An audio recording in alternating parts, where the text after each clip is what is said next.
Oh, my fucking chai latte had gone cold, mate. Really? I just turned my vape all the way up to like 200. Hey, you know how my vape was missing for like weeks and weeks? Yeah, did you find it? Yeah, my Gaia one found it. Was it in any mysterious place or? Was it you? I was telling the story about my espresso lid that time, and it was missing for ages. And I was like, "Where's my fucking espresso lid?" Yeah, and it turned out it was in your backpack. It was in my backpack. Yeah, it was in your backpack. Would you believe that? Would you believe it? In my fucking backpack. Good Lord. You wouldn't read about it. Yeah, what am I like? Oh, this is a show that we made for you, for your mom and your dad and your aunties too. So grab yourself a coffee, it's a crack of dawn, and strap yourself in for a heaps good morning.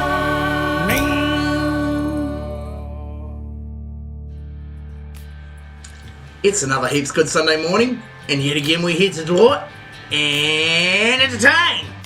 And inform, but really not, I mean, yeah, we're going to inform, but I mean, just about us, really, you know what I'm saying? Yeah, and what we like.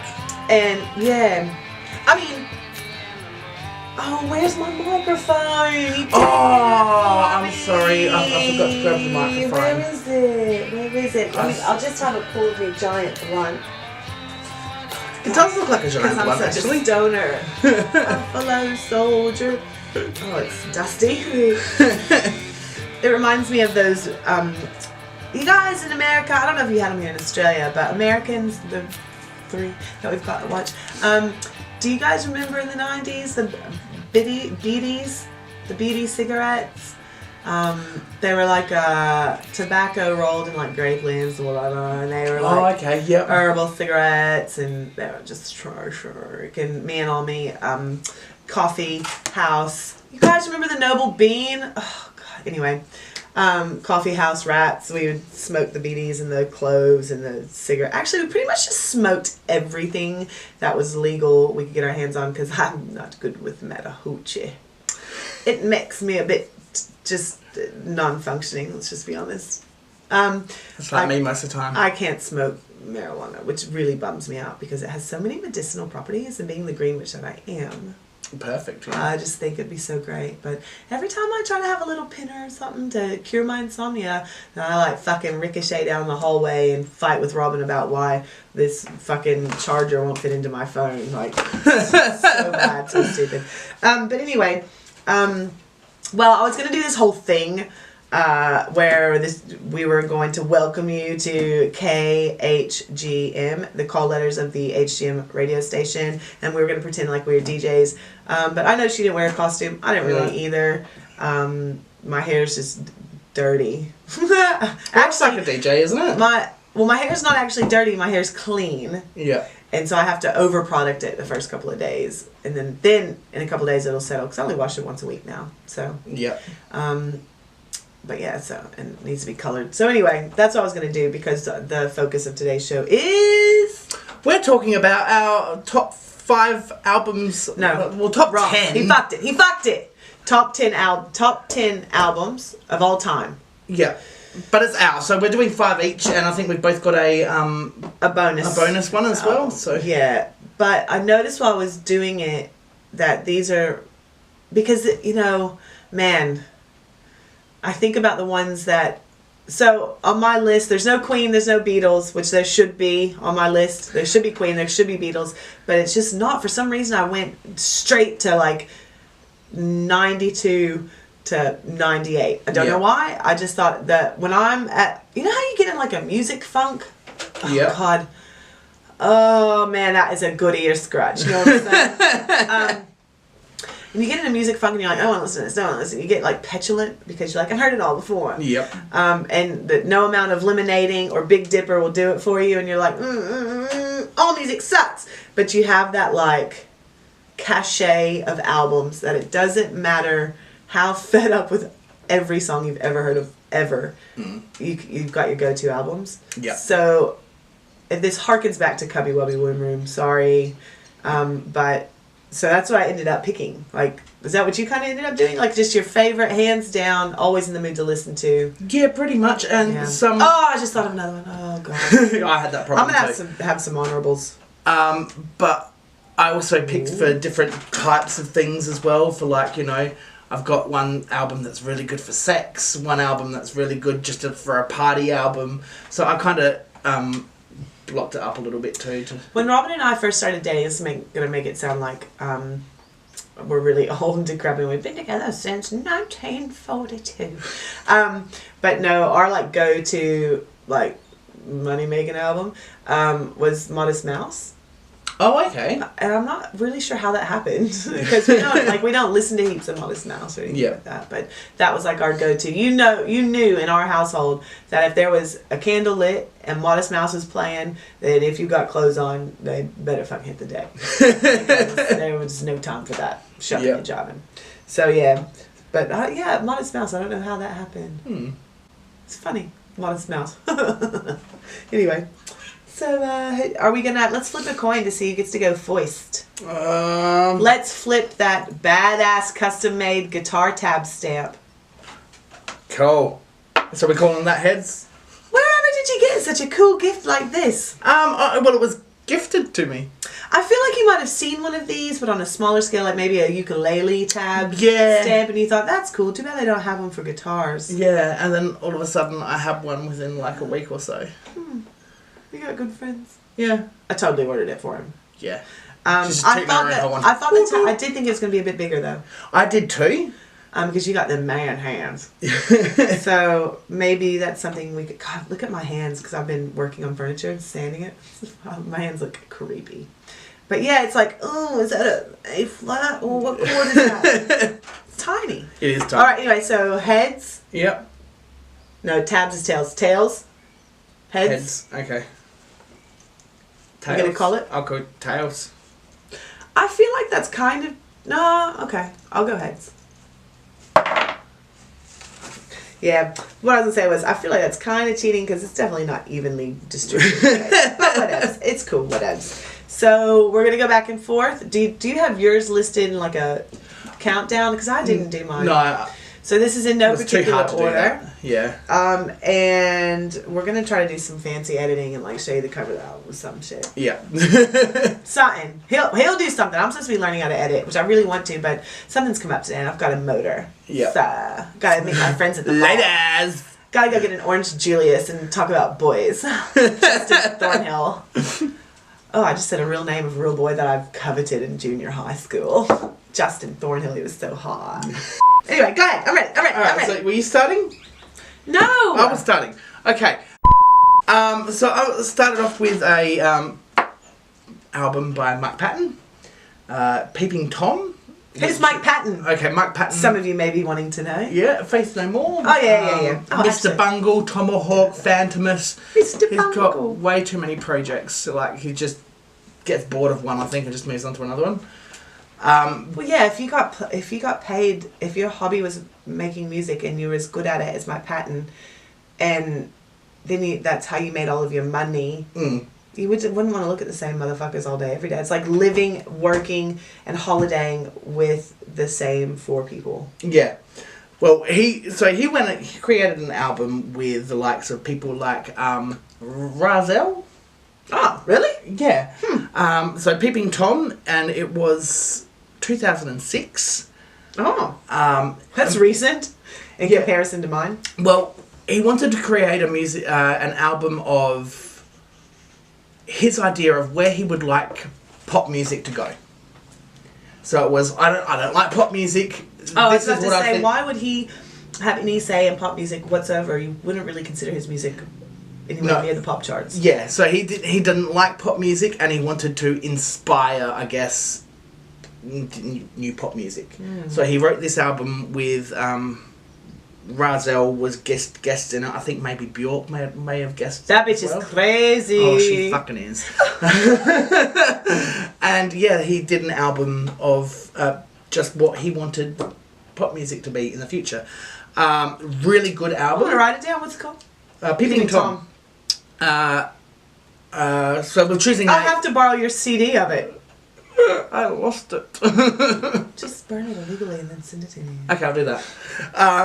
So we're choosing a song from each album as well? Well, I did. I said the year it was released. I said the artist, the album, the year the album was released, and then my favorite track. Yeah. So I've got there's a track on there called Your Neighborhood Spaceman.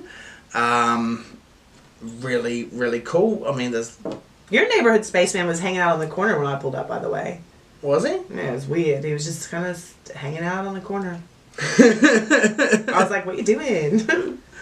Yeah, so it's a really good album, upbeat. Neighborhood Spaceman, huh? Gonna check it. Guys, I'm gonna check it. Actually, you're gonna play a sample of it right now.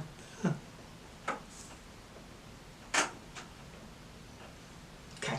And I also think Norah Jones was in it as well, which is really odd. Nora Jones has a beautiful, captivating voice.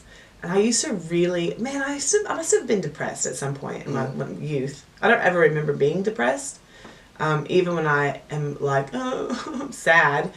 I've only been actually like clinically diagnosed as depressed once. And that's when my ADD was not being sorted. You remember those times. They were dark times. But man, that Nora Jones... I really like that album. There's an album that she has. I don't know which one. Don't ask me because I don't really listen to her anymore. But anyway. Well, it's weird because on Peeping Tom, is not like what you'd expect her to do. I like those kind of comp albums. They're good. Yeah. I think it's good as well because you get to have people in for a song or whatever and get to work with people. But also you're not, as you said, working with the same four people all the way through. That's why I like Nick Cave's Murder Ballads because he has a couple. It's my favorite Nick Cave album. I can't see. That's another one that comes. I know. What we're gonna do is we'll just quickly spit out at the end of this list the ones that we couldn't mention because we limited ourselves, or else we'd just be here all day because we're fucking musos. Like we love music. My dream was to be a late night radio disc jockey. Had the biggest crush on this guy. I used to get in trouble for talking on the phone with him. See? Predator! Because I was in trouble for being on the phone that late, and he was in college. On the late night, his name was Jay Cruz. Good luck finding him in Texas, because there's like a billion of them in Texas. Jay Cruz's. Alright, well then my first album, and I'm not even ashamed of this. So, if you went to parties, if you were a bit of a little candy flipper in the 90s, early 90s, before they became legal, one of your go-to bands that you listened to was Delight, and no one listened to Grooves in Your Heart because they had a lot of albums, and Toatai and Dimitri were both in their own right very talented DJs, like party house music and stuff like that. But anyway, so Delight, we used to crank, oh Jesus, you should see all the crap under my feet over here. We used to crank a lot of Delight, and I remember if you found any of their albums, because they were kind of hard to find. Imagine that, who knew why? But I remember like at Walmart or something, the Infinity Within cassette tape was in the like 99 cents clearance bin, and you couldn't find that fucking cassette anywhere. You couldn't find Infinity Within. But anyway, so my favorite Delight album is Dewdrops in the Garden. And that came out in 1994. So I would have been 13, 14. Yeah. That would have been when I first started partying like I was 18. I would have been like 8. So 9. He was playing with his He-Mans.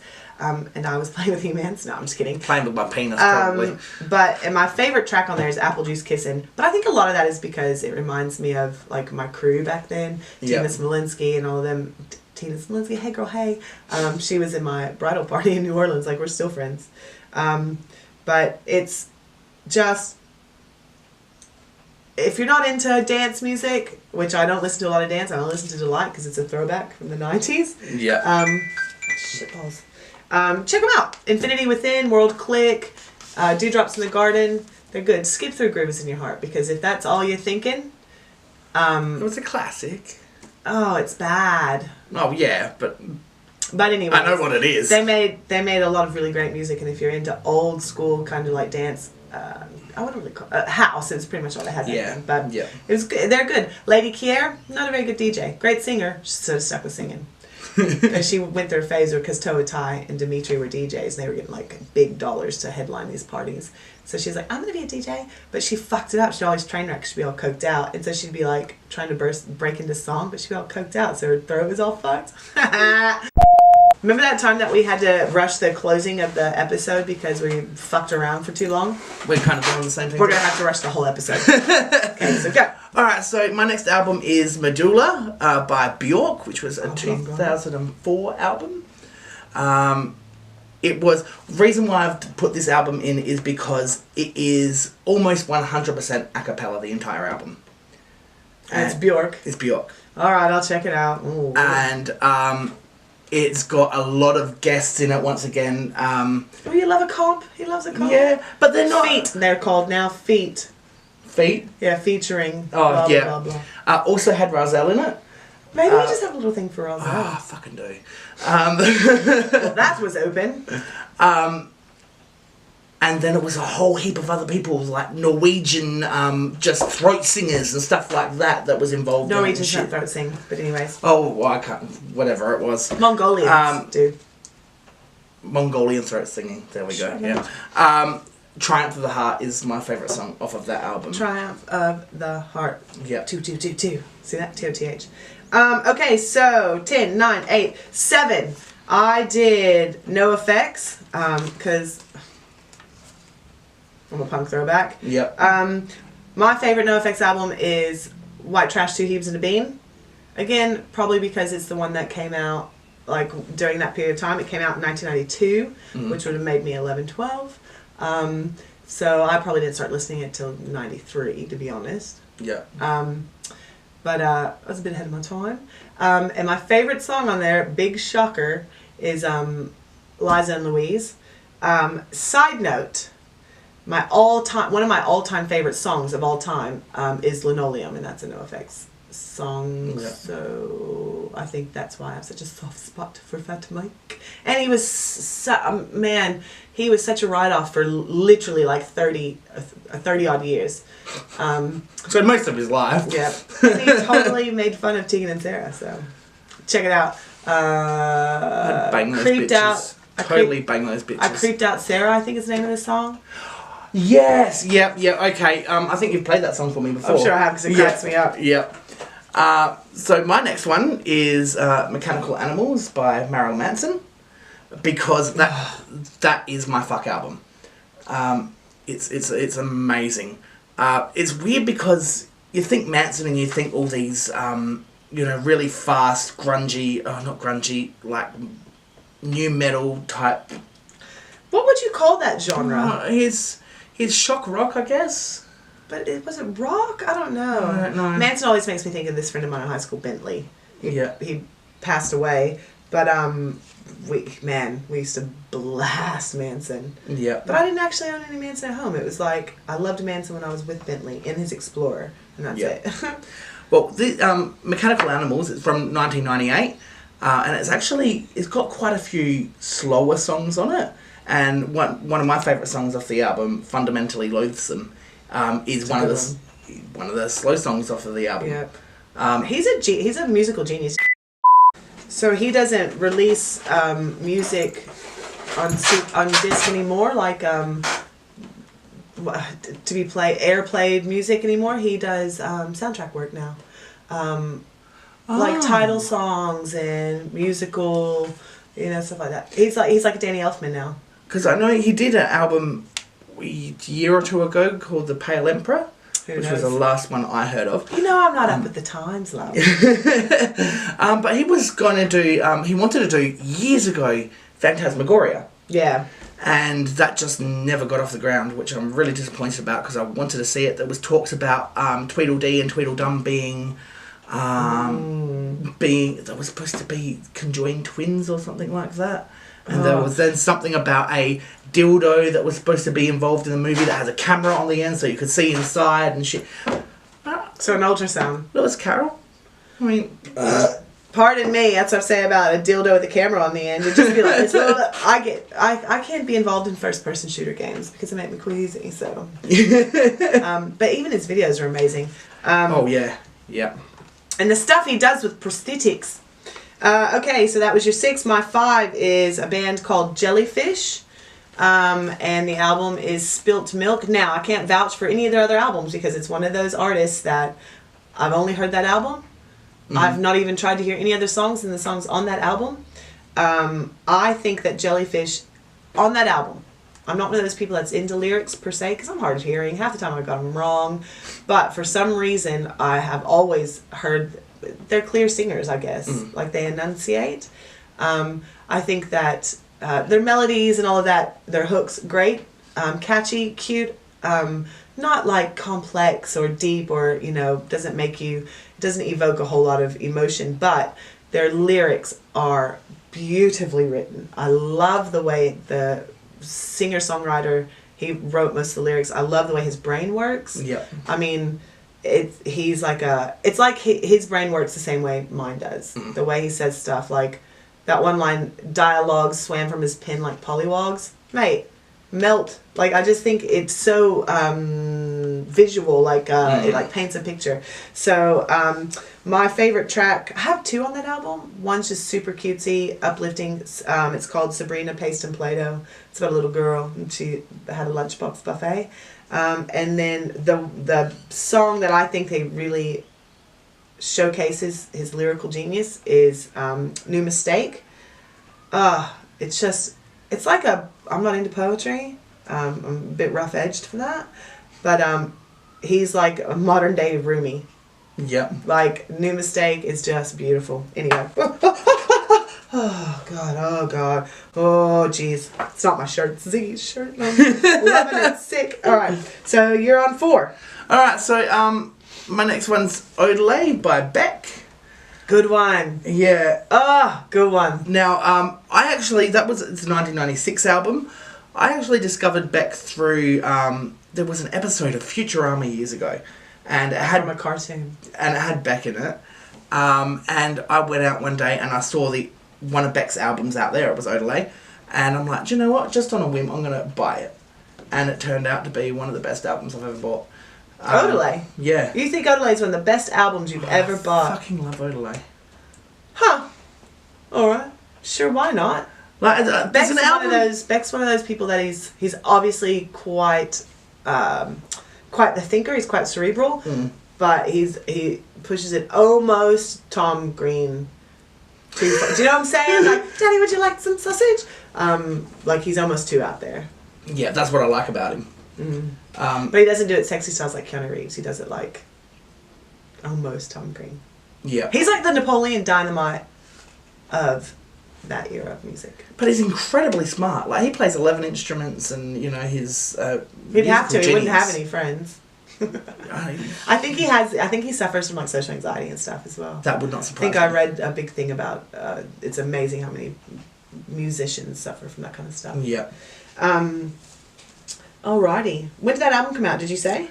1996, and New Pollution. The New Pollution was my track off of that one. Good one. Good choice. I forgot about old Becky Poo. So what are we on? 3. David Bowie. I can't pass him up, man. Oh god. Anyway, don't even take me there. It's been a rough year for me. I've had a lot of loss. Self-titled album. Came out in 1969. David Bowie. Yep. David Bowie by David Bowie. And this is just super obvious, total duh moment. Favorite track, Space Oddity. You cannot go past it. It's a brilliant song. It's one of those songs, I can't think of very many songs better. Yeah. And I'm not trying to like stroke David Bowie off, but I'm just saying, I can't think of very many songs better than Space Oddity. Bohemian Rhapsody would be up there. You don't think it's a bit trite? That's the only thing. I think Bohemian Rhapsody is a bit trite. Fine, Yeah. don't get me wrong, totally Wayne and Garth, but it kind of trite. Yeah. And not one of Queen's best songs. Yeah. At all. I think there's a song that... Stop. Get back. Focus. Alright. Because that's... so you're on 2. Okay. Mine's by Poe, which is an artist no one seems to know of. Is an album called Haunted, which was a 1995. What do you mean no one knows who Poe is? I don't know anyone that knows who Poe is. Please. I know who Poe is. Really? Yes. You're like the first person besides my ex-boyfriend that I've ever met that knows who Poe is. Poe was pretty big with the old homosexual boys. Ah, maybe that's what it is. Back then. Anyway, go ahead. So, Haunted, which was an album that she wrote about her father's passing. He died of cancer. So it's the whole album's a metaphor. Didn't we all? Wait, what was the name of the album? Haunted. Yep. So she wrote an album that was a metaphor for her dad dying of cancer. Her brother, Mark Daniel Whiskey, whatever his name, he wrote a book.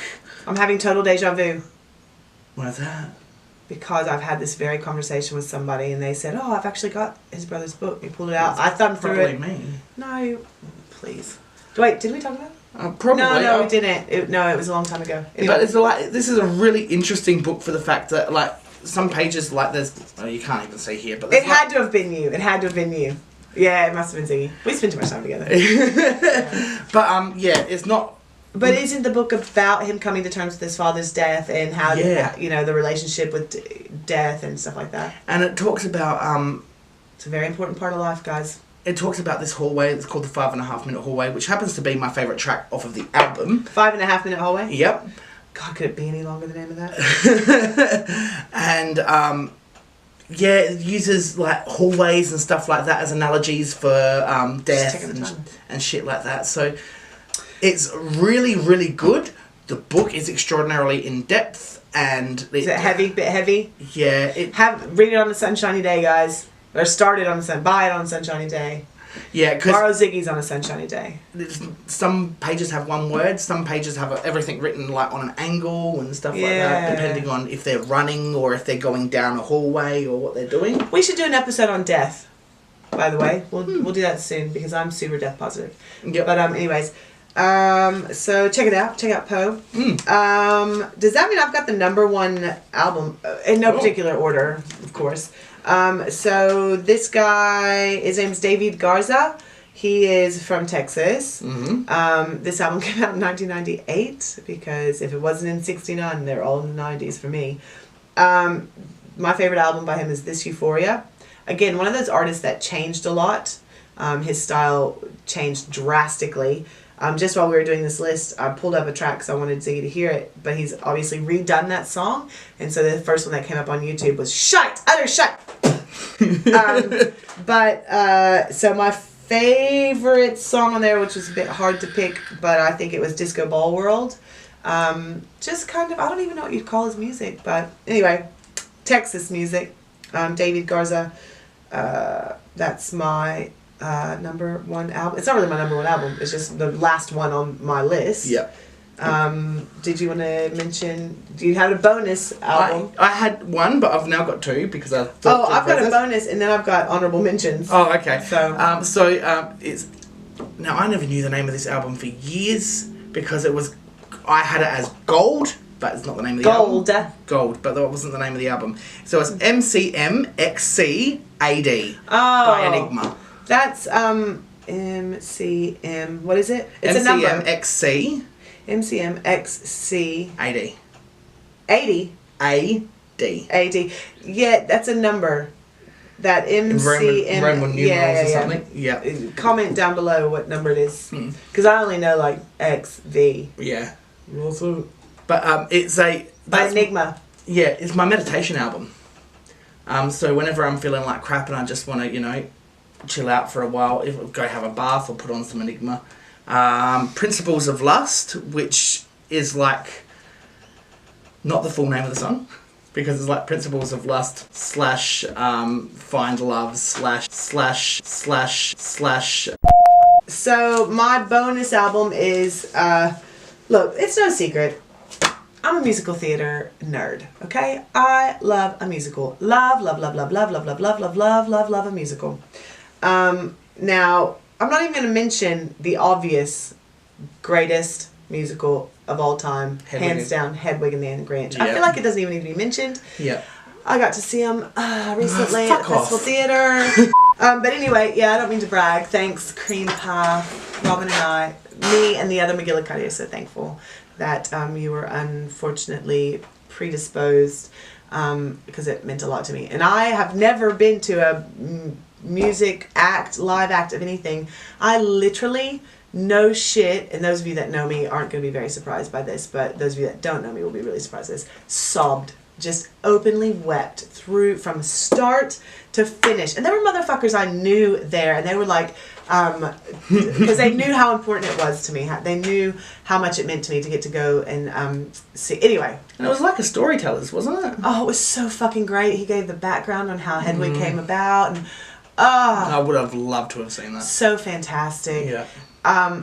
It was one of those things that, obviously there was no photography allowed or whatever, but it was one of those things that even if he had allowed me to tape the entire thing, I wouldn't have, because it would have just taken away from the experience. Yeah. And I just wanted to just like remember it forever, and I will, and it was so amazing. Anyway, so we don't even need to mention that. Just greatest music of all times. But my bonus album was the Little Shop of Horrors original motion picture soundtrack, 1986. Little Shop of Horrors is one of my favorite musicals. You know, I've never always seen has been. Oh, shut the fuck up. It's one of the ones I've never seen. Oh my god, we're gonna watch it. Awesome. Oh god, it's so amazing. And Rick Moranis. Oh jeez, don't even get me started. Steve Martin as a dentist, sadist dentist. Anyway, I can't believe you've never seen it. Never. So you don't get any of my little shop when I say candy bar when something hurt. Okay, well anyway, he doesn't get it. So my favorite track was a tie. Suddenly Seymour is one of the greatest love songs of all time. And that bitch's voice. And Supper Time is my other favorite track on that. I can go on and on about musicals. I love them all. No, I don't love them all. I love them most. But yeah. You're not a big fan of musicals. I can tell by your face. No, I do actually like musicals, but I'm very particular with that Mormon one's coming. Yeah, I know. We're gonna try to go. Yeah, so because it was too expensive for us to go, and we were in New York last time. Well, last year they were having Cannibal the Musical here, and I missed out. So are you looking at my eyes? So then I found out that Book of Mormon was coming. I'm like, yeah, definitely go and see that. Yeah. So that's on the cards. So as we were talking about stuff, I wrote down 1, 2, 3, 4, 5, 6, 7, 8, 9, 10, 11, 12 people that I was like, oh. Yeah. And in no particular, I'm going to rapid fire them. You're going to spit people out in between. Yeah. Got it? Because then we've got a G-O. Okay? Yep. So you were talking about Marilyn Manson, so I was like, fuck, 9 Inch Nails. Hello. Of course. For me, probably Downward Spiral. I like Hey Piggy. Hey Pig. I saw a really awkward striptease to that once. She was totally dressed. It was a friend of mine at my house. Again, same genre, same period of time. Late junior high, early high school. Some of the best years of my life. I'm sorry for all of those people that got bullied and stuff in high school, because I fucking loved my friends. I loved my life. I loved cocaine. But yeah, just some of my greatest memories. So. 9 Inch Nails, pretty much all of their stuff. I can't think of anything. Yeah. And I live in a household where McGillicuddy's not a huge fan of that genre. Which then led me to remember this band called Prick, which is kind of hard to find. Well, not now because of the internet, but still not overly well known. Yeah. But they're pretty good. They're an English kind of band. Then, of course, you got Queen. Yeah. There was about 12 years of my life, but I only listened to 50s doo-wop and the Beatles. So the Beatles are hands down. I feel like they don't need to be mentioned. See, why I didn't put down Queen is because what I grew up with. It's too hard because Freddie Mercury. I grew up with the Greatest Hits album. I tried really hard not to mention any Greatest Hits albums, but I mean they're great. If you've not heard, if you haven't listened to an artist before, Fleetwood Mac Greatest Hits. Yeah. Beatles. They've got like 47 greatest hits. Willie Nelson, Dolly Parton, they both have several greatest hits. Queen, greatest hits. You can't fucking go wrong. David Bowie, greatest hits. Fuck, forget about it. The Cure, Susie and the Banshees. Yeah, mate. We can go on all day. Good way to jump in there. Breeders. Breeders. The Lemonheads. I went through a phase. Evan Dando. Tea Party. So hot, I fucking love the Tea Party. Belly. Maggie Starr. Nick Cave, we touched on him. Yep. Then you said Enigma, so I was like Deep Forest. Deep Forest. Except for I had a traumatic situation with Deep Forest. Not really traumatic, but I went off them for a little bit. And I don't listen to... oh, look, I've blocked them. I can't actually think of the name of the band. That's great. Christy Boyd, you'll know why. It's that CD that was on repeat because of Misty. in Austin when Misty wouldn't pack me any underwear or bras because I stayed drunk the whole time. Anyway, what was that band? That one. And I've struck it from my memory because no one is ever allowed to play them in my presence. It's like a girl kind of, I don't know. I'll think of it later. And then Sade. I don't know why I thought of Sade, but I was like, fuck, Ordinary Love? That's a good song. Toni Braxton. Then you got like Toby Touch, Prince Paul, Alcoholic. I could go on forever. I love music. All of it. All of it. Even country and western. See, that's where I kind of draw the line. Then you've not been exposed to good country and western. Well, no, I grew up with Dolly Parton. Fantastic. How can... Kenny Rogers. Gross. I also, what was the other one there was another one that I used to... Willie Nelson, Blue Eyes Crying in the Rain. I had a Willie Nelson song at my wedding. Casey Chambers. Who's that? Oh, she's Australian. Oh, well, that's not country music. And then Sean Mullins. Did your Christian friends turn you on to these people?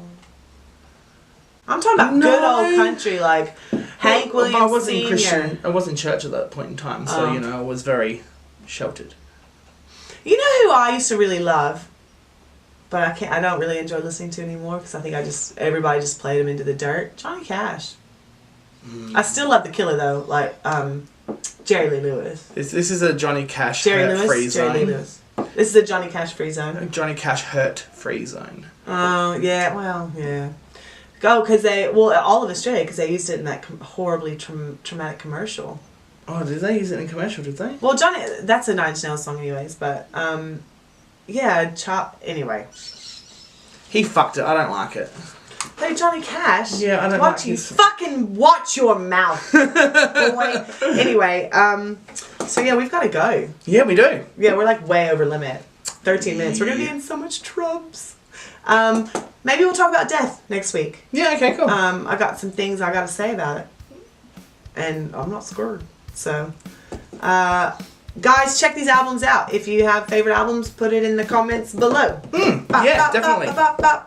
Don't forget to like, comment, subscribe, and share. And our future is at your spadoinkle little fingertips. Love you, Jen. Spadoinkle.